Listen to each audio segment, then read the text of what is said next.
Good morning, and thank you for your presence. I'm delighted to welcome all of you this morning, and especially delighted to welcome our guest speaker, Angela Mortimer, co-founder of Angela Mortimer PLC, and Jill Ledger, who will moderate. As you have surely seen in the newsletter, in the network, and social media, the Chamber has decided to dedicate this month of March to exceptional women. And this morning, we are very happy to have with us an exceptional woman, Angela Mortimer, who co-founded an international recruitment company about 40 years ago. I had the pleasure to exchange with Angela a few weeks ago, and I discovered what an inspiring woman she is. And I will leave to Jill to let you discover who she is and how she dedicated her life to mainly women and help them in upgrading their skills. Thank you, Jill, for having accepted this morning to moderate. Jill is a British national and a 30-year resident in France, and as volunteer, she helps the Chamber in our communication. I take this opportunity to thank her for her time and assistance.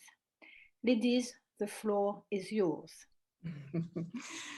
Thank you very much, Catherine, for those kind words. Good morning, everybody.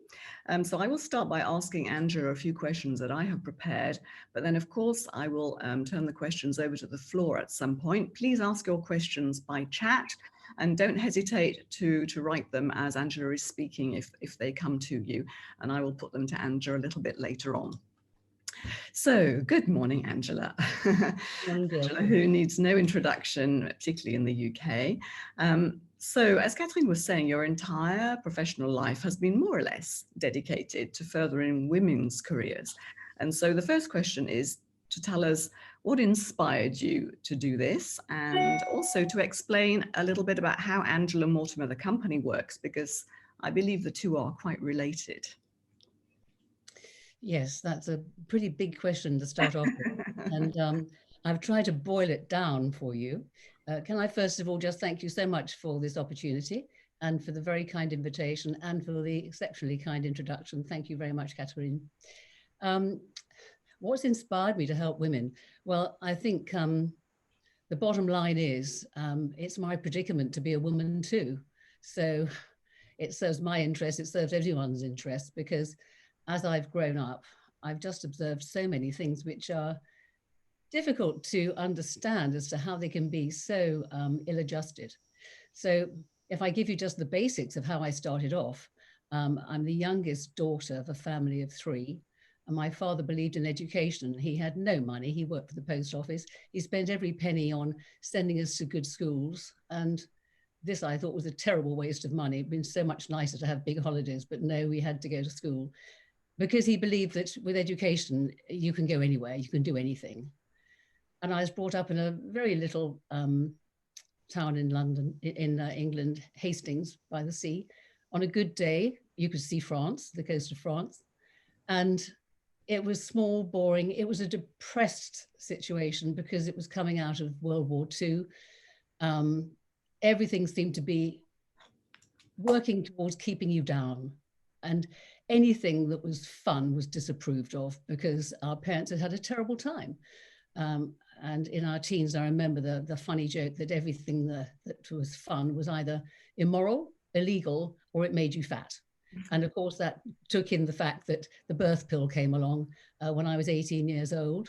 My big sisters didn't have that opportunity. They were both married with children by the time they were 21, 22.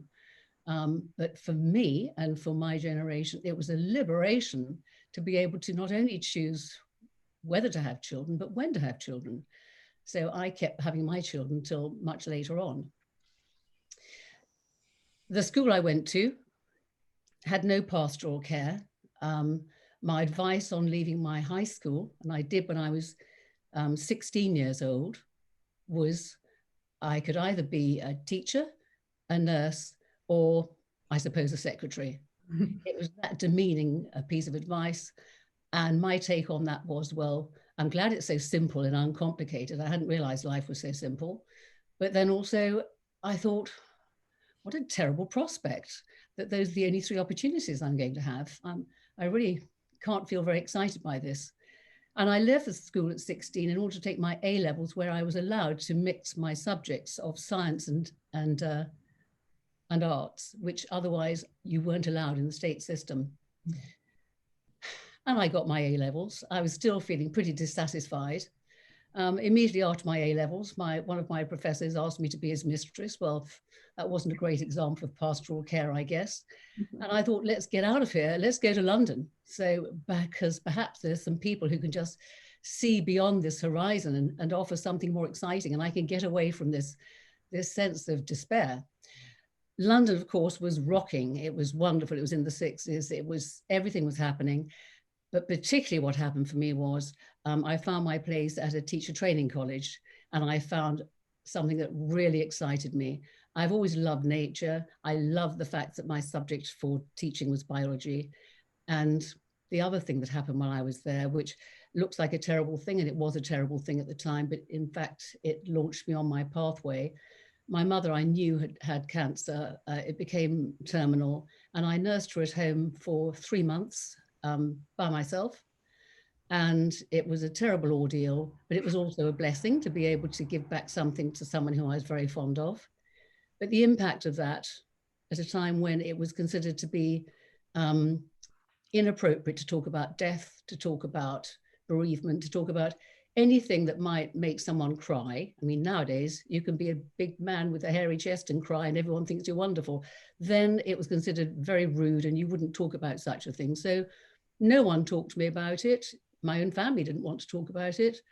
And I was very confused and very unhappy. And the opportunity came to take a degree in psychology linked with my biology. And I took that opportunity because I wanted to find out why I felt so angry about everything, because life seemed to be so disappointing. Everyone else had parents to go and spend holidays with. I didn't. My father remarried within 6 months and went abroad. So I was orphaned, though I didn't see it that way at the time, but that's what actually happened. But it was the making of me, because it meant that by the time I was 27 and left teaching, although I loved it, left teaching and moved into recruitment, I already had the experience of a bereavement. I knew what it was to live through those things. I could interview people years older than myself and be able to comprehend what they had been through. And more importantly, I was incredibly interested in the impact of motivation and learning, which was the aspect of psychology I studied, on people's achievements and on people's view of life. And of course, interviewing women 45 years ago, so many of them would never have had offered them the opportunity of going to university. And particularly if you were blonde, you just didn't bother, because the fathers would largely, whatever social background they came from, consider it to be a bit of a waste of time, because you're only going to get married and have children. So what's the point of having a degree? It'd be a complete waste of time, obviously. Obviously, you can see that, I'm sure. So I had myself advantaged in that way. And I suppose it was a gift from my mother to me, one which was unexpected by her. She left school when she was 13. So, but that's the way it happened out. And of course, it's been the most wonderful tool and insight for me into not only how to motivate candidates and also help clients to be more insightful about their real needs, as opposed to the ones they think are going to fulfill their bottom line. And it's been also the mainstay of being able to, working at desk level, motivate and encourage and support and make feel brave the trainees who have joined our company over the last 45 years, and progresses 20 years ago in Paris. Yes, you're particularly convinced that offering leadership opportunity to all young people is really important. Well, I think that leadership starts right from the get-go. You don't suddenly magically become a leader. You should be taught to think that it's your role to think, not just to obey, not just to do what you're told because someone else wants you to do it, but to actually be able to inspect and think, well, is this the best way of doing it? Can I think of a better way of doing it? Sure, I'll do it. But when I've done it, I'm going to see if, looking back on it, I could have done it better or more quickly or more accurately. more intelligently, more creatively, more to the benefit of other people, as well as the main stream of what I was trying to achieve. There's a 360-degree view you can take of everything that you do. Everything has an impact. Everything has a result which is intended and unintended. And to look at those things as you go, I think is very helpful for everyone, because then it's not such a shock when you discuss the idea of someone taking on a leadership role with a capital L. And this is where I think young people need to be encouraged, because my goodness, they're going to need to lead themselves through some very choppy water in the coming years. Yes, absolutely, which leads directly into the next question, really, the context they were in at the moment. And I have to admit, I'm a little bit skeptical, maybe I'm wrong, but it seems that COVID has achieved in a very short time what many employees, myself including, were striving for many years, that is flexibility in the workplace. And particularly in France, I found that it was quite difficult. Have all of these employers who were saying it was very complicated, it would take a very long time, miraculously transformed into caring, trusting, more understanding people in the last year? Well, you know, I think that some people you can persuade, and other people you have to put a bomb under them. And I think COVID has put a bomb under everyone. Heaven's sake, I can remember interviewing for so many years bosses who thought that if their assistant went to the ladies' powder room for 10 minutes, their business was going to grind to a halt, and the outside world would think they were terrible at organizing themselves. Miraculously, ladies have continued to go to the ladies' room quite regularly, in fact, and business has continued as usual, but it always seems to be a stress point.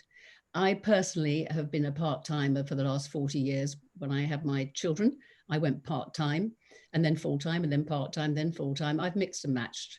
And so is my co-founder, ex-husband, John Mortimer.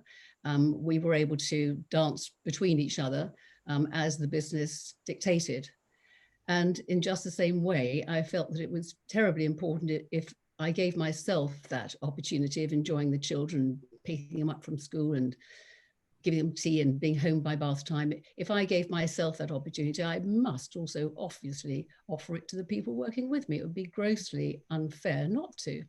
And the majority of our staff have always been female.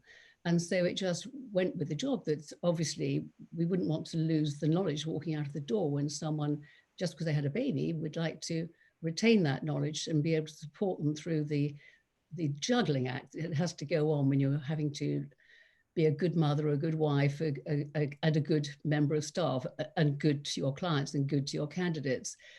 Everything is pulls and tugs in all directions and very psychologically exhausting. And the group of people who are least likely to give you a very good appraisal are your children. They'll generally appraise you on a daily basis saying, oh, mum, why not? And what do I have to do that for? And I've just washed my hands, all this kind of stuff. So there's nothing there to build a person up much.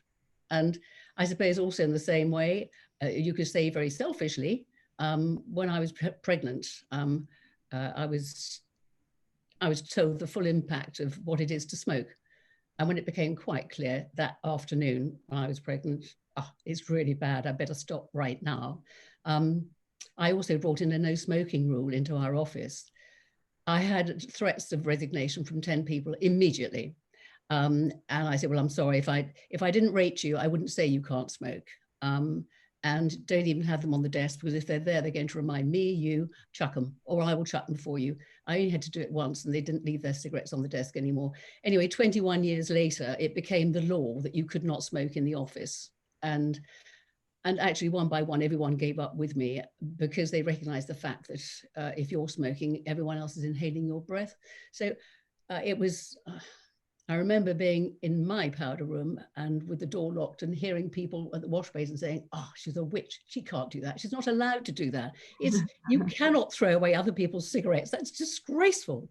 But it all blew over because I cared enough about myself, my unborn child, and them to want to influence them in the same way. And I think if you feel anything passionately enough, it suddenly becomes much easier to fight for that. than it is to remain silent.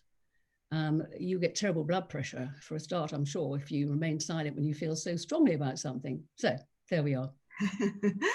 So if we come back to this last year, and many people perhaps are thinking, you know, be careful what you wish for, because now we're mostly at home full time. Do you think that everybody is capable of adapting well to home working?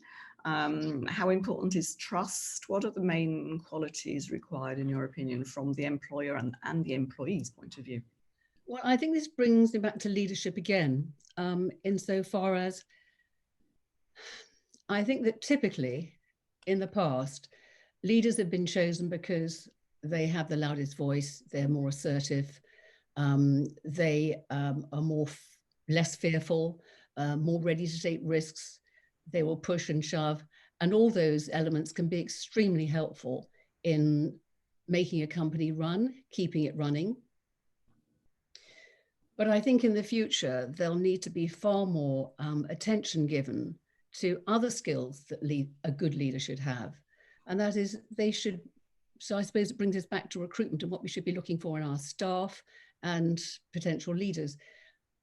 They should be more adaptable. They should be looking for more high levels of creativity, not just willingness to obey, but willingness to look at something and think, how can I learn more from this? How can I go forward? Good listening skills, very high levels of empathy, because it isn't just the home workers, it's everyone else's home workers.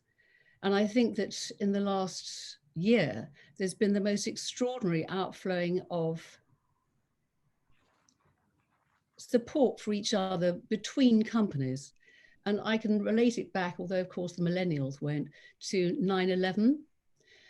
And I remember almost the whole world gasped at what had happened when the Twin Towers came down. But the next thing that happened was clients who had been perhaps a bit standoffish and wanting to treat us like servants, people who had been rather grand, suddenly stopped being grand and became far more welcoming, and realizing that we're all on this world together, we're all working together, we're all in the same circumstances. And so it's foolish and ignorant and unintelligent not to look at working together to help everyone be the best person they can be and be a better person than they are, be it by whatever means. And it could be that you need to speak up more and have your voice heard when you can see something happening that just isn't right, just needs to be mended. And you'll probably find, if you're right, that there'll be a number of other people in the room who felt the same way. And that will encourage you to say to them, do you agree, disagree? Then please support me and say that you support me. And perhaps next time you can be the person who puts your hand up, and I will support you if I feel you're saying something which is of value. And that way everyone has the practice of hearing their voice. I think one of the most frightening things about leadership is having to hear the sound of your own voice in a room, in a meeting. It's something which people are very unused to, unless perhaps they go to RADA, where everyone knows, Alison, I can see you smiling there, everyone knows that the way in which you create empathy, the way in which you transmit, isn't just the words you're saying, it's the body language, it's the sense of self-belief in what you're saying, it's being genuine. And business schools are wonderful. They're marvelous things. And so much money is spent in going to them. They all come out with the same gobbledygook. They all come out with the same data analysis, all of which is incredibly valuable. It's all got to be known and understood. But the thing that makes everything hang together in the end isn't just the bean counter. It's the people who have the passion to want to do things really well and to want to do it in a collaborative way with people of diverse backgrounds. So it's not just everyone thinking the same way, having been to the same school. It's the input of the world's thinking, not just your own, that makes you world class, not just good enough for your little patch of earth that you occupy. Gosh, that was a bit of a passionate one, wasn't it? What did you ask me? Where did that take me? One of the activities of Angela Mortimer is that you carry out every year, I think it's even more regular now, one of the most comprehensive employment surveys in the business.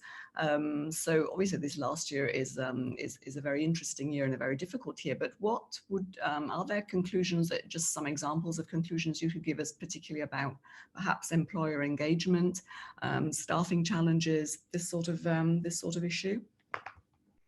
Yes, very much so. We've been doing these surveys now for 20 years.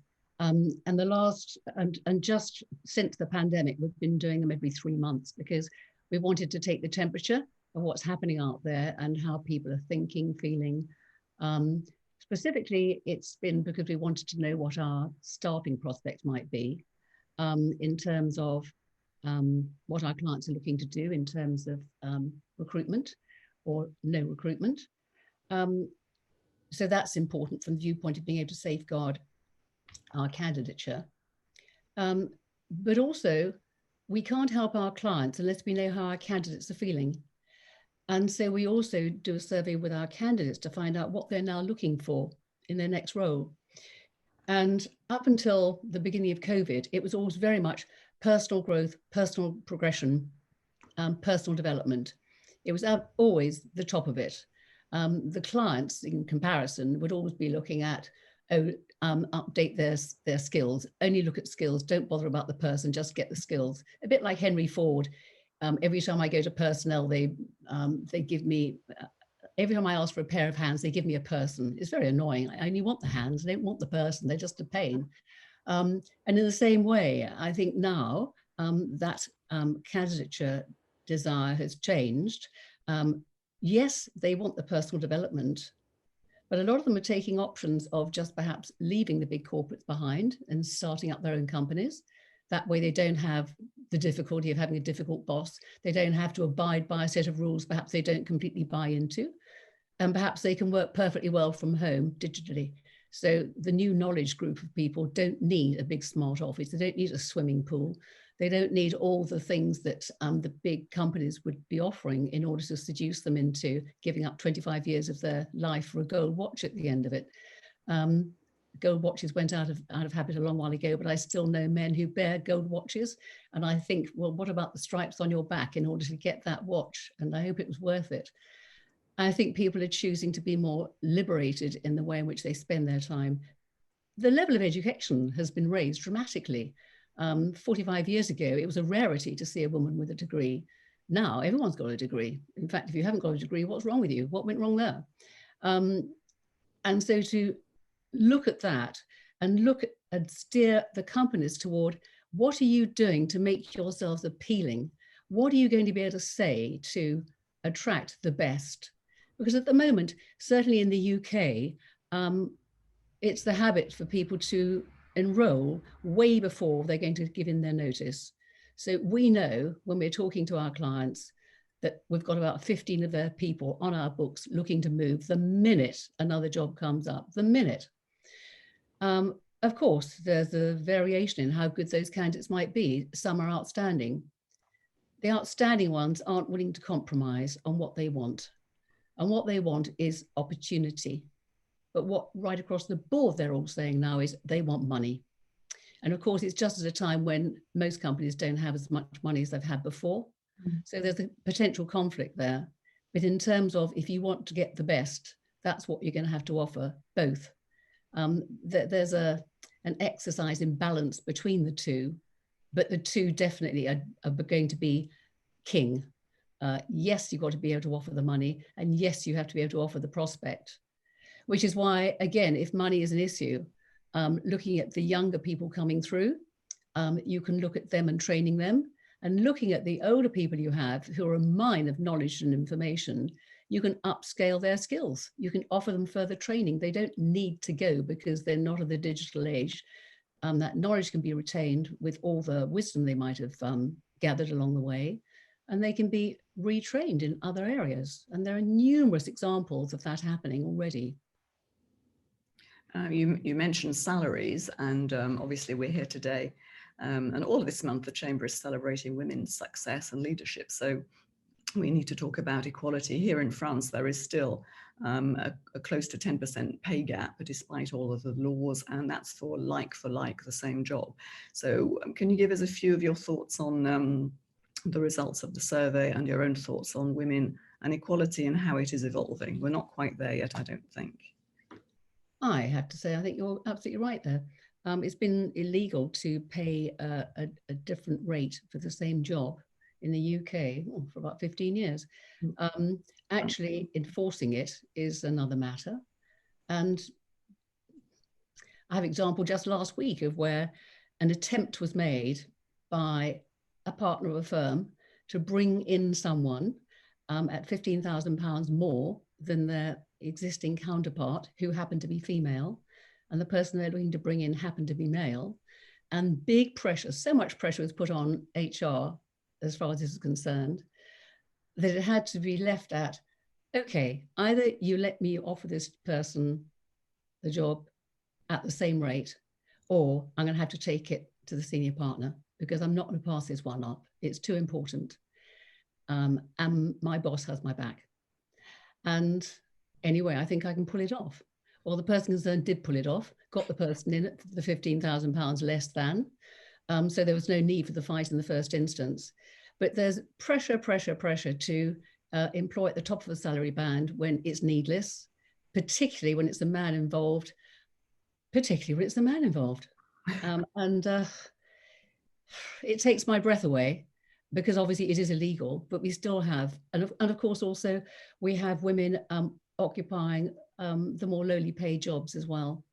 Because, and this is again something which I think only legislation can overcome, because at just the time when men and women are getting to a very good place in their career, say around 30, 31, 32, hey presto, better get on with it. If you don't do it now, you're going to miss the boat. Women dip out in order to have their babies. And psychologically, then they are more often than not the person who bears the brunt of childbearing. And of course, domestic help, though I think that's been leveled up a bit by COVID, because it's really drawn the curtain back on that. Who empties the bins? But it means that at the very time between the age of 30 and 40, when most men are sorting out their networks and getting themselves organized for partnership and a real hike in their salaries, that's when women are at their lowest ebb in terms of energy, spare time, because they have a family at home. And I think on top of that, many of them, when they marry, change their surname. What a disaster. How do you ever find your schoolmates? Men collaborate with their old schoolmates, their university friends, people they play games with. They network the whole time. It's not even hard for them, because they just use the people that they do things with. Women vanish out of sight once they adopt their husband's name, and so they can't use it as a handle to get in. I wanted to join my local club, golf club, needed some recommendations only from women, because women didn't trust the men to let women in for the right reason. You have to understand that. Not a bad idea. So I had to get some letters of recommendation from 6 women who were already members. That was quite a struggle. They gave me the membership list. I managed to dig out 6 people I knew, not terribly well, but I asked them, they wrote letters. I got in. When I got in, I found there were about another 20 who had got married, who are fabulous people who I'd worked with, had actually been my opposite number in the recruitment, or I'd been at school with, or university with. And I just didn't know of their existence anymore. And they didn't care, because they were married, they were being looked after very well. And it's such a dent in your opportunity if you don't know people. I mean, I didn't know the answers to everything, but I tell you what, if you ask me a difficult question, I can pick up the phone, because I know someone who will know the answer to that particular question. And that's all you need. Absolutely. I need to ask some of the questions that we're getting through the chat now, because there are quite a few. So from Sonia, how has the job market evolved over recent years? Is there a move away perhaps from traditional secretariat assistant roles towards other roles? Any other evolutions that you have noticed? So much so that we've actually changed the name of secretarial recruitment in the UK, because People don't work as secretaries anymore. They stopped working as secretaries about 15 years ago. They're executive assistants that happen to do some typing and a load of other things as well. They've taken on such a breadth of responsibilities. It just isn't a word that's used anymore because people don't work in that way anymore. Answer? But the responsibilities they've taken on, it might be special events, it might be managing budgets for anything to do with running the company. They'll be using any of the skill bases that any of their male counterparts might use in their professions, but in a more generalist way. And I think that it's a real evolution that's given a real opportunity for this role to be exercised. And I can give you one example of someone who, 20 years ago came to us for temporary work, temporary employment. We found her a role in the city. I didn't recognize her from Adam last year when I met her at a cocktail party at the Institute of Directors, but she came up to me and said, I really want to say hello to you, Angela. Oh, hello, because you found me my first job. Oh, what was that? Mm-hmm. I went in as undercover as a secretary, but finished up being an analyst at Fidelity Bank. Oh, brilliant. And what happened next? Well, I'm the managing director of a bank in the Middle East now. Fantastic. She's 42, 43 years old. Marvelous. And why? Because she was worth it. I mean, it's not just the shampoo we're worth, you know, there's some other things too. There's a related question which you've partly answered, which says, what are the main skills that a PA should have today? But do you also see an increase in male PAs in the market? If I do it back to front, I think as far as male PAs are concerned, it ceased to be quite the inappropriate role that it used to be seen as. It was very much female dedicated for so many years. High net worth individuals might be just as happy to have a male or female. It's a client preference as far as the gender is concerned. But I think for many years, men would openly say, I don't want a male PA. Why not? I wouldn't feel comfortable asking them to do some of the things I want them to do. Oh, really? What do you want to ask them to do? And it would be a list of the most menial things you can imagine, most of which everyone would do anyway, because if someone's absolutely stuck in a meeting or absolutely stuck doing something and something really needs to be done, it happens to be personal, they wouldn't mind anyway, as long as they're given credence for the responsibilities of other parts of their job. You help out from the viewpoint of simply saying it needs doing. So what's the point of standing on your principles as far as that's concerned? You make me coffee today, I'll make you coffee tomorrow. You don't need to be too prim about these things. But as far as the changes are concerned, I think that particularly in this very knowledge-based society that we're now in, and the very distance learning that we're in, and the distance operating that we're in, I think that there needs to be a real accommodation, and it's being stepped into by people who occupy these roles, of bringing back the humanity into the office. Sitting looking at Zooms, sitting looking at people scratching their heads and looking out the window and the cat walking across the keyboard. It was quite funny to start off with. It's not very funny at all anymore. And people are really desperate to have a bit of humanity. So I think people who join a meeting early, so that they can just have a few little exchanges before the proper meeting starts, so that there's a feeling of they actually are interested in knowing about me and being my mate and supporting me. They have empathy, they have listening skills, they're able to say things which I find helpful. That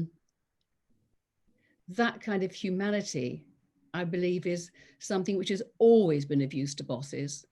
I think there's been this habit that because bosses historically have tended to be allowed to fly off the handle and get cross and grumpy and never mind, I'll tell so-and-so they can take a flying jump. Let me make that phone call for you. Mrs. So-and-so feels that, and it would be better if you did something else. I mean, for heaven's sake, I think that old-fashioned way of running things is going to really die a death, because things are so flattened out. Everyone can see what's going on everywhere. It's time for collaboration. It's time for everyone to be joining at a similar level with humility for the fact that just because someone's young, it doesn't mean they're stupid. And they might have a take on something that might be much cleverer than the other 4 people in the room who have been identified and worshipped and respected for the last 20 years, simply don't get because they are of that age.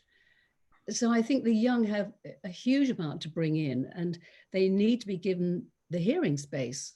And I think we don't do that at our peril. You mentioned technology. Last week, the chairman of the ADECO group said that the last 20 years had been the IT digital transformation years, and that he believed the next 20 years would be the HR years, and that transforming a company's culture is much more difficult than in implementing technology, that we have to avoid dehumanization, and that the speed of this of the digital transformation has forced human beings to constantly adapt as well. Do you think this is a step in the right direction? Is this something that you actually observe, or is it just a soundbite? No, I think he's nailed it. I think again, I'd say the whole thing has been speeded up by COVID. But for example, back in the day, it was personnel that ran things. Mm-hmm. And they got such a bad name as being the angels of death usually, and always attached to the difficult part of HR, that they changed the name to human resources. I think human resources in itself is rather denigrating insofar as it attaches almost the sense of a usefulness like a machine, an electric toaster or washing machine. That's a resource in the same way as people are a resource. It's a rather dehumanizing way of putting it, which is why the more creative companies moved away from that, and they now call it talent management. And I suppose talent management completely wraps up the whole sense of what I've been saying about how we should be looking at recruitment now for our future leaders, all of whom should be, whether they're moving into a reception role, front of house role, or whether they're joining our accounts department, they ought to be looked at from the viewpoint of what talent do they have over and above the skill that I'm employing them for, that can be evolved, made much of, utilized, exploited to their benefit, because it'll be more fun for them, and to the benefit of their surrounding colleagues, because they have something to bring to the table, which is over and above and beyond the skill that they're being employed for.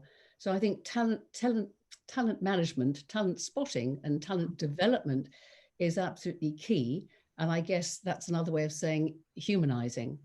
And it's another way of saying, are we recruiting for the right qualities?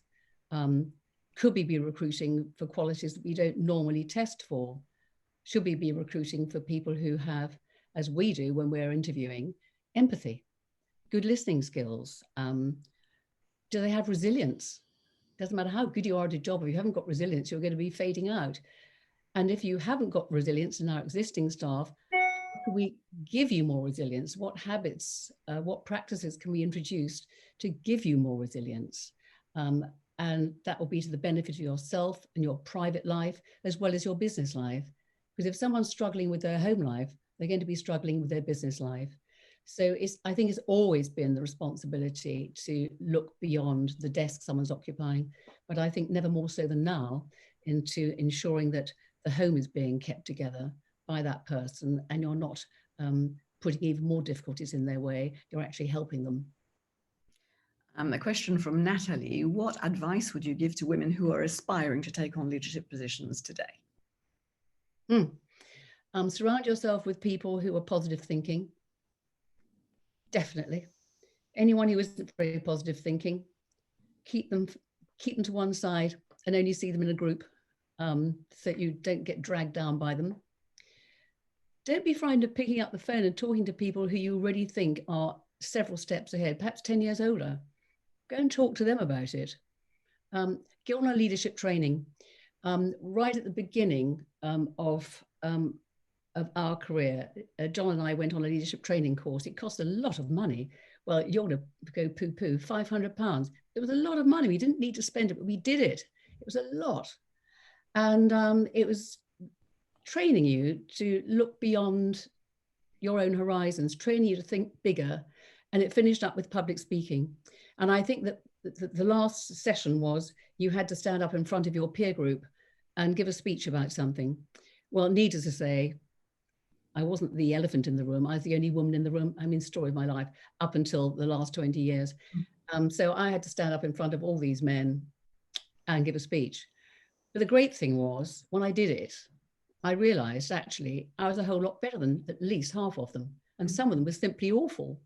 And it's great to be able to compare yourself against other people who you might have feared and been intimidated by. In view of the fact that I come from where I came from, men had previously very much been seen by me as being a super race. Why? Well, because they all seem to have the best jobs. So it follows, doesn't it?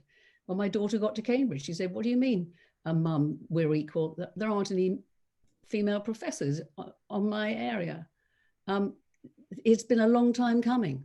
And goodness gracious me, I think Swiss women only got the vote back in the 1970s. What's going on there? So I think that, and I think read books by other people who are good leaders, and look at the facts. Right now, 12 of our lead ambassadors are female.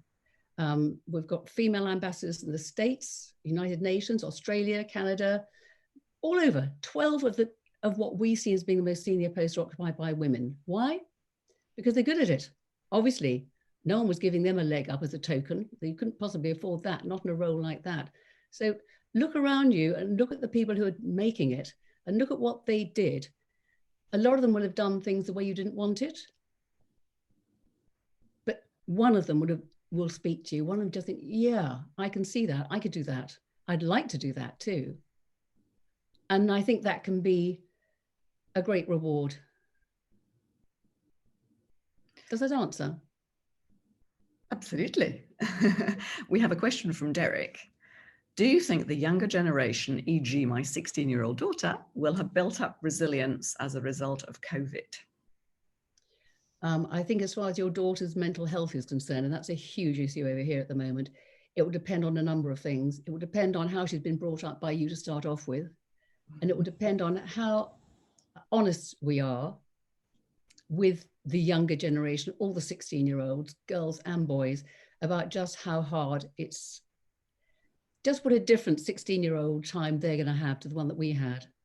And to support them in terms of, at least it's a whole group of you. I mean, I'm a baby boomer. Don't start throwing eggs at me. But that's what I am in terms of demographics. What are they? They're people who are crawling out of the deepest depression we've had since the 30s. So they've got a whole set of challenges.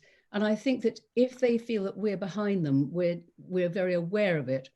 And we're thinking about how we can share the load, help them, not only hang on to our pensions, but look at how we can spread the pain and give them an opportunity of working.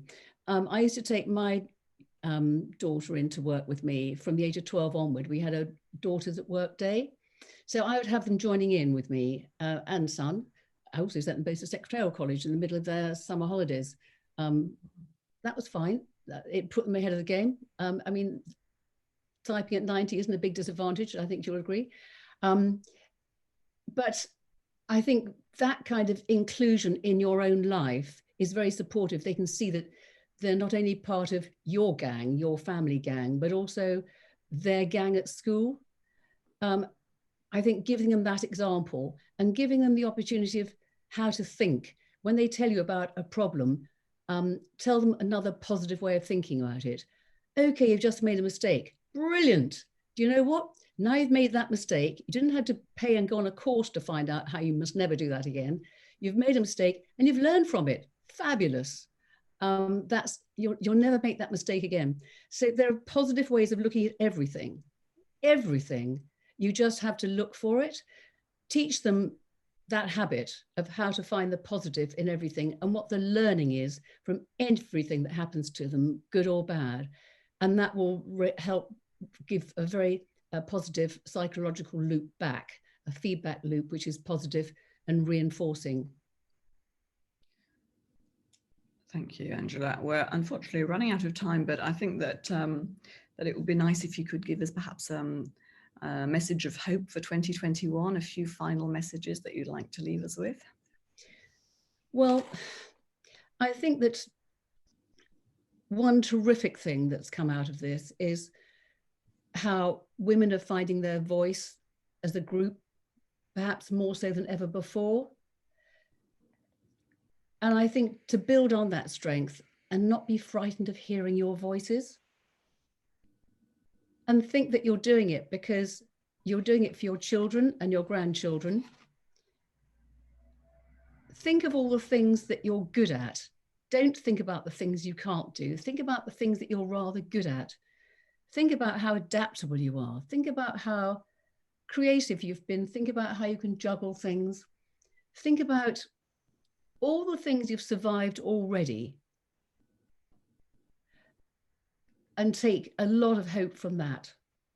Think about what you can do to help yourself in very practical terms. Don't be looking for answers outside.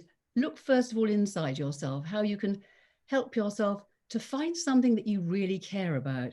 If you find something that you're really enthusiastic about, you'll do so much better, and it won't even feel like work.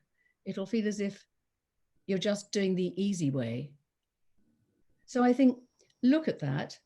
Look at if there is some training that you can do, any learning training to keep yourself in the loop, to keep yourself relevant. Don't suddenly move house because you think it's the right thing to do to have a change. Don't do anything just for a change. Work on your own resilience and your own ability to be able to collaborate to find that strength. I think that a survey which we didn't do, but which was a very powerful one, was one they surveyed among the young about 5 years ago. And it came out that a horrifying proportion of them felt they were doing jobs that weren't worthwhile. They didn't believe in them. They didn't see how it was for the future of the world. I wrote my dissertation on conservation, can you believe it, 50 years ago? And everything has come to pass, as it says in the Bible. Everything was so predictable. It was obviously going to have to happen like that. There was no other way for it. So I think keep looking for improving your skill bases, staying abreast of changes, and feeling positive, thinking positive, just looking for a route and helping other people. That will really help you help yourself.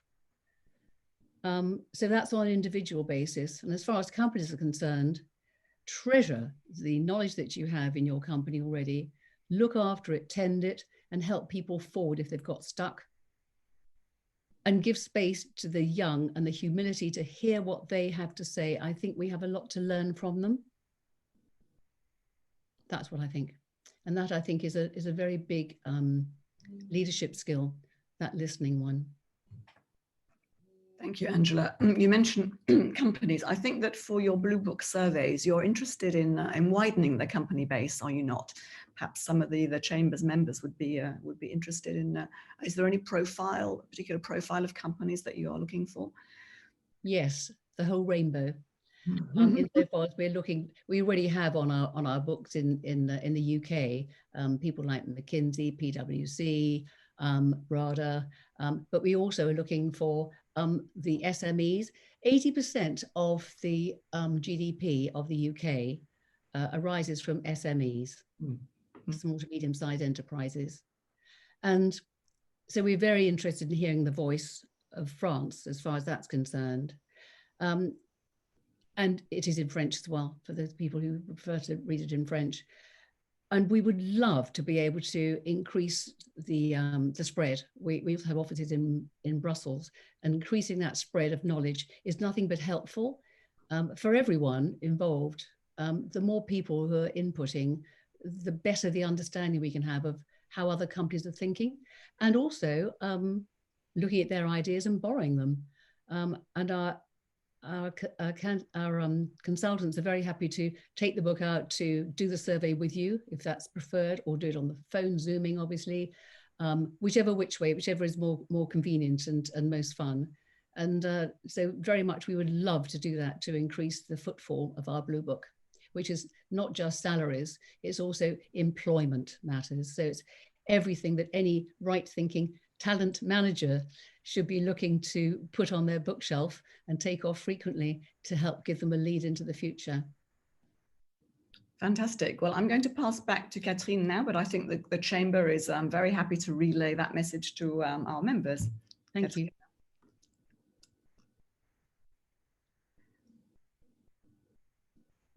Thank you very much indeed. Catherine has turned her microphone off. Catherine? Catherine, I was delighted to talk, you know. Because Thank you, Jill. Thank you, Angela, for this insight and being so inspiring to all of us this morning. As you rightly say, there was a few words which inspired me. Passion, positive, resilience, humanity, humility, empathy, and being supportive. All those words, I think, summarize shortly what you said, that without any pretension, I'm sure it will help all those women and men who were with us this morning. And I thank them for being with us this morning. So thank you, Angela. We were delighted to have you with us. Thank you. It's a huge pleasure. Thank you for the invitation.